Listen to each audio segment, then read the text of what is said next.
Welcome all back to another reaction to One Piece manga chapters. This is chapter 1110, titled Planetfall. And we know from the end of last chapter what that means, and because of, I assume, like, they're cracking down on leakers and stuff like that, scans are very late every week, and that wouldn't bother me normally, except for the fact that leakers still exist, and therefore they inform others. People who don't care about that kind of stuff spoil, and I'm really bad at avoiding social media because I go on social media for other reasons, and those things just pop up, and I avoid them as best I can, but sometimes my eyes just catch what I see. I can't avoid them 100%. So, yeah, unfortunately, there's a few things that won't surprise me. But other than that, I don't know everything in the chapter. I probably know just the two big things, which we'll see. But anyway, you know the drill. This is not a market substitute. Please support official release, which I do. And let's get into the chapter. 1110, Planetfall. And everything's recording. And we're right, the new cover story too. I already knew that. Oni Child Yamato and the Holy Inari Shrine Pilgrimage Volume 2. So that's the title of the cover story serial. Oni Child Yamato and the Holy Inari Shrine Pilgrimage. So if she wants to be like Odin, she wants to travel around Wano before she leaves Wano, and I assume what Odin did counts as a pilgrimage because he traveled the country. So I guess you could call it a pilgrimage. I'm going to travel all over Wano just like Odin. Yeah, I should have just kept reading. So yeah. And Momonosuke is just looking a little bit... I don't know. Notes from Oda. He likes cat memes. Okay. Okay. Black lightning fills the sky. Za za za za za.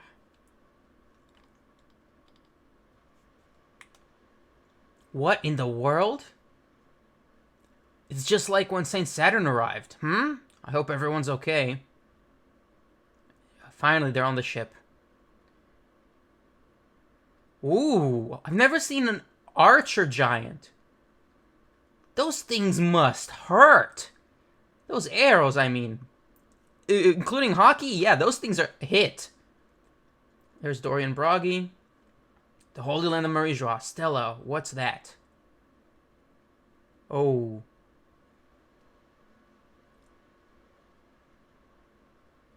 Room of Authority. This? Why, it's the answer to everyone's dreams, Vega coffee. With just a drop of it, you can transform a mug of water into a warm, delicious brew. So, how many minutes did that kill? Wow, he invented Insta-Coffee. One drop turns water into coffee. Okay, so there's a magic circle in the Room of Authority. That proves that these are actually their main bodies. They're literally capable of telepathy, teleportation, regeneration.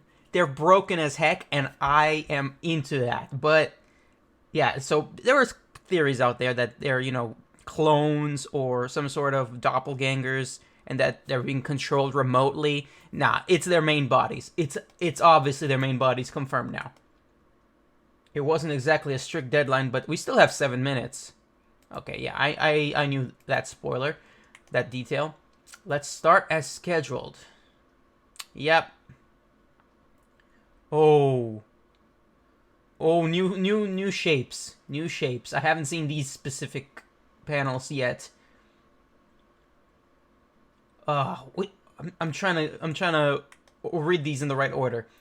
Even if they try to silence our broadcast, that amount of extra time won't be long enough to stop us. Let's hope. I gotta let Nami-san and the others know. Okay, Sanji's carrying Vegapunk's assumed corpse because that guy died. Maybe he can be revived, but his heart stopped, so that's why the message is going, as we know. There's 5 of you monsters? Okay. Finally, we get to see them. Like, 1, 2, 3, 4, 5. Okay, so Saint J. Garcia Saturn, the Gyuki, Okay, so we get an official translation of what he is. He is a Gyuki, also known as a Ushioni, bull demon, but which is very straightforward. Ushi means bull, Oni means demon, but his official name is also Gyuki, which I knew from the moment we first saw his form because I've been letting other people inform me through their research about stuff like that. However, I only know about the Gyuki slash Ushioni because we've had time with Saturn. The other four are completely new to me, and I am not familiar with Japanese yokai or spiritual stuff or mythology in order to recognize them from personal experience. I just know that back when Zoro fought T-Bone back on the train to Eni's lobby, he used a move called Ushioni or Gyuki. It was literally the bull demon move, but he rarely used that again. Next, Saint Marcus Mars, the Itsumade. Okay, Saint Marcus Mars, the Itsumade. I assume he's the worm? No, I think he's the bird? Yeah, he's the bird. Okay, so Itsumade is... I just read about this on Twitter. I was trying to avoid spoilers, but, like, you know, when I see words, I read them. And when I see pictures, I look at them. I'm so stupid. Anyway, so Itsumade is a bird. I read a little bit about it, but we're not going to get a clear view until I scroll down. Saint Topman Warcury is the Hoki. The Hoki's a boar. That much has been obvious for a while. Saint Ethan Baron V. Nusjuro, the Bakotsu. The Bakotsu. Okay, as far as I can tell from what I've seen, the Bakotsu is some sort of skeleton horse, which is very interesting. Oh. Sorry about that. Thought it was my package arriving, but it's just literal scams. Spam. Okay, so the Bakotsu is a skeleton horse as far as I know. Interesting that the swordsman has that kind of form. And finally, we have Saint Shepherd Jupiter, the sand worm. What? That's not Japanese. That's not a Eastern yokai. I mean, even if it is, the name isn't. I'm referring to the name, the sand worm with a Y, which a worm with a Y is a type of what's the term, like a adjacent to dragons, because I know there's dragons, there's drakes, there's worms with a Y, but this thing is, in my opinion, a worm with an O visually. So the fact that he's a sandworm is like something out of Dune. Not that I've seen Dune, but I just, you know, I've seen generalizations of what a sandworm is. And everyone knows what a sandworm is in general. I've seen Star Wars, you know. Supreme Overseers of the World Government, the 5 Elder Planets. The Gorosei. And damn, Luffy's small.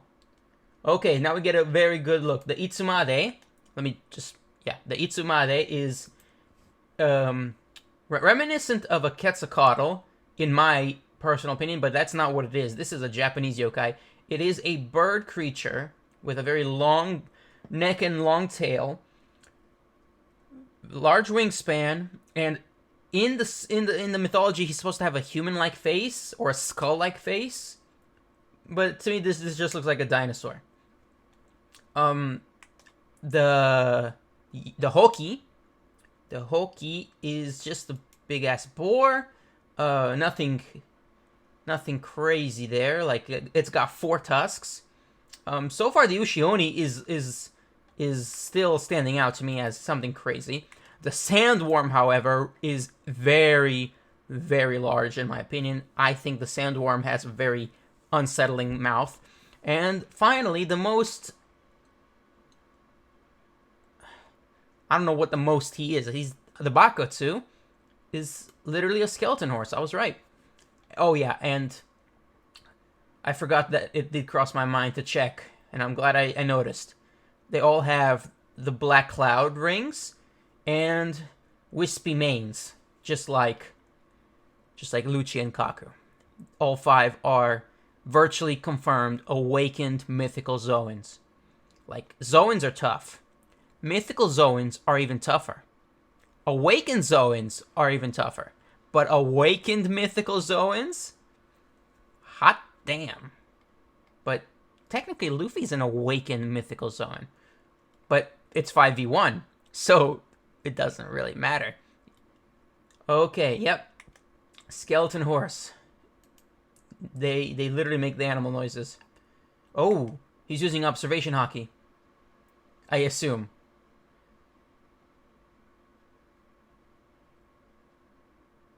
He's targeting a pacifista from a distance. He's transforming back into his human form. Oh, snap. Oh, so what I thought was observation hockey is actually fast travel? Like, not teleportation, like super speed. That's what it looked like. Is that what I'm looking at? Is this okay? So he turned into a centaur. This must be his hybrid form. Now we've been really. Wait a minute. Ah, okay. Okay, now I forgot about that. The zones have 3 forms. Zones are always man, beast, hybrid. One of the 3, with exceptions, like Marco. Although Marco technically, like, he doesn't look like a standard hybrid, but he counts as a hybrid in his usual Phoenix form. He's most commonly in his hybrid form, but we've seen him in his full beast form. Marco, we have. But okay, so until now, Saturn has been in his hybrid form because his face is still Santa Claus.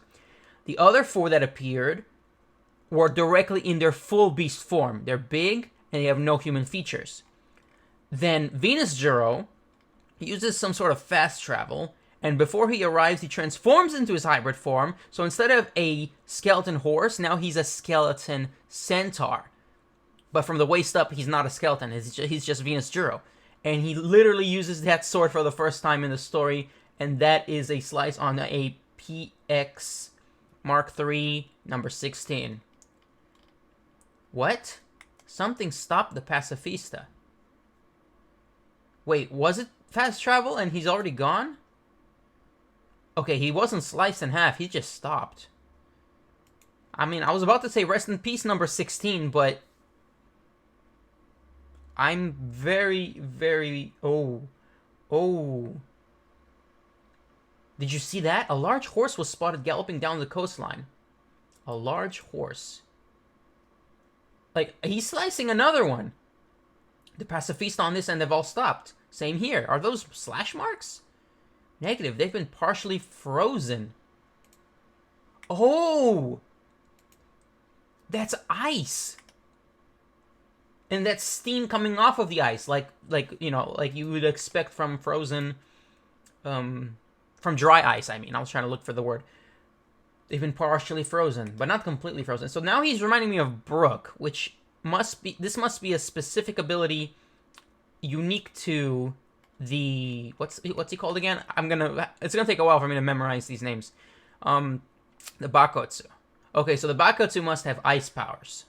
Just like Yamato's fruit. Yamato is a mythical zone with ice powers. Wow, a lot of mythical zones have elemental powers. Which I'm all for. Okay, Nami-san, Robin-chan, anyone, come in.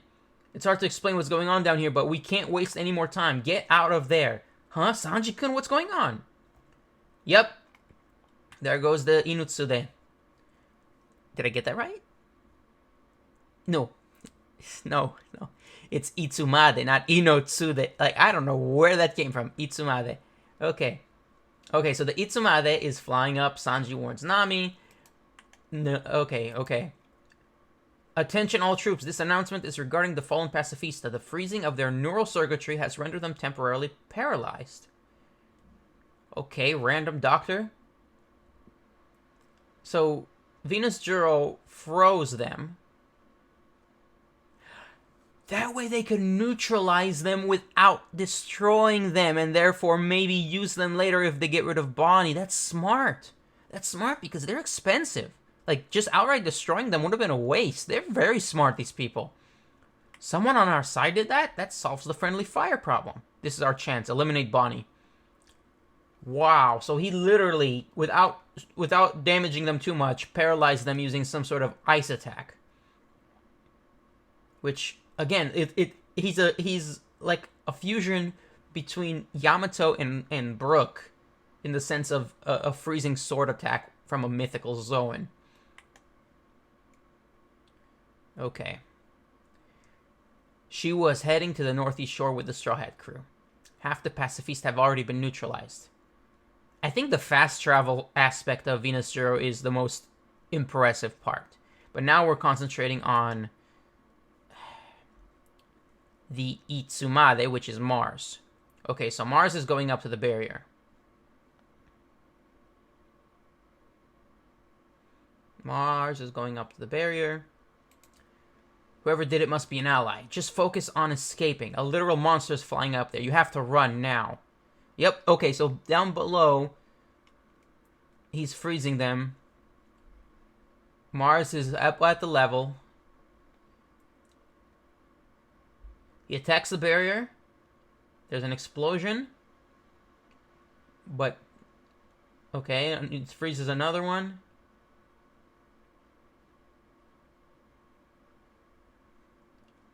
Okay.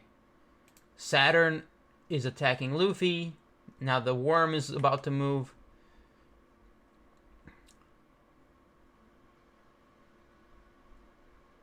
It's digging like a worm. Okay. Everyone saw that coming.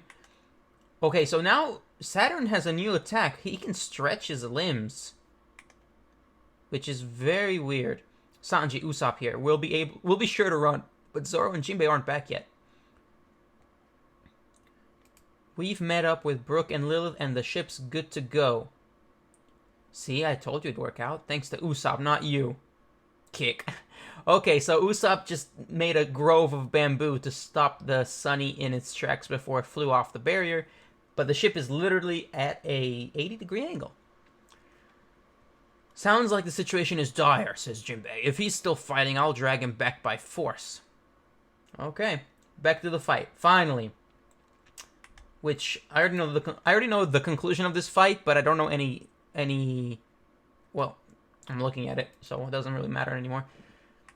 I mean, everyone knew Zoro was gonna win, you know, unless they were really, really biased. Oh!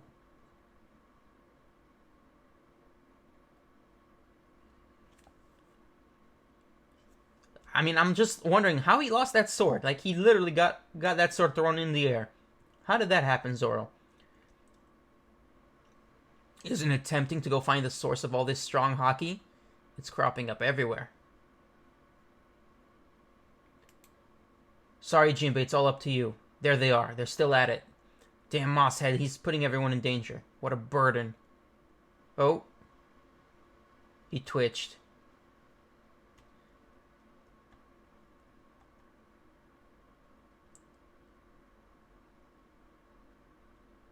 Okay, so I'm going to interpret this as Zoro's observation haki overheard. Because Zoro doesn't have the phone things, like the radio things. Let's call them radios. So obviously he has observation haki, and that's how he overheard Sanji, which I assuming resulted in another moment of clarity. Spotted handgun. Oh. Oh, he caught the sword as soon as it fell back down. The one that he lost. 3-sword style. Spotted leopard Hahava hunt. That's a new move that I read about, but it's nothing special. He's literally naming it after Lucci, which is fitting, but not interesting in the long term. Spotted leopard Hahava hunt.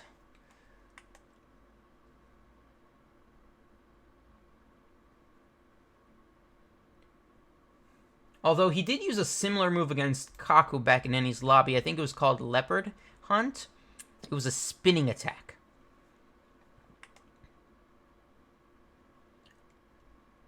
And Lucci's cut. Jinbei witnessed it. And then back to Luffy.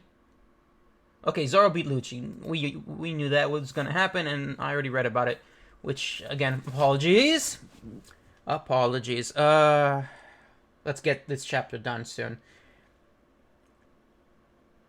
Okay, the worm is targeting Luffy now. And eats him. Did you see him? What a nostalgic face. A dark belly is no place for someone like that. Let's go. Child of the Sawing Sun. Man, I'm gonna have to read the officials for this because some of these translations are hard to get.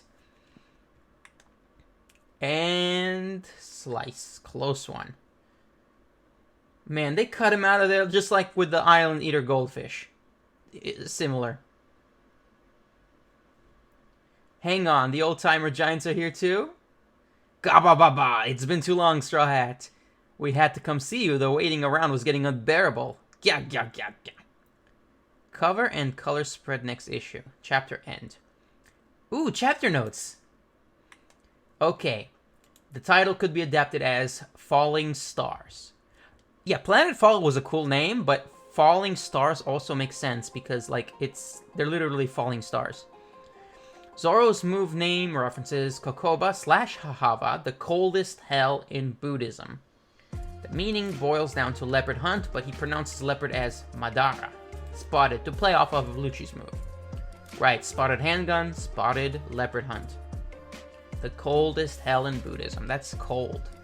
Dorian Bragi's move here name means sawing sun, but the furigana makes it sound like child of the sun, making it almost seem like a continuation of their dialogue about darkness being no place for Luffy. The Elder Beast forms are all references to various mythical creatures. Agyuki is a spider yokai, famous for its giant cow-like face. They attack people on the beach.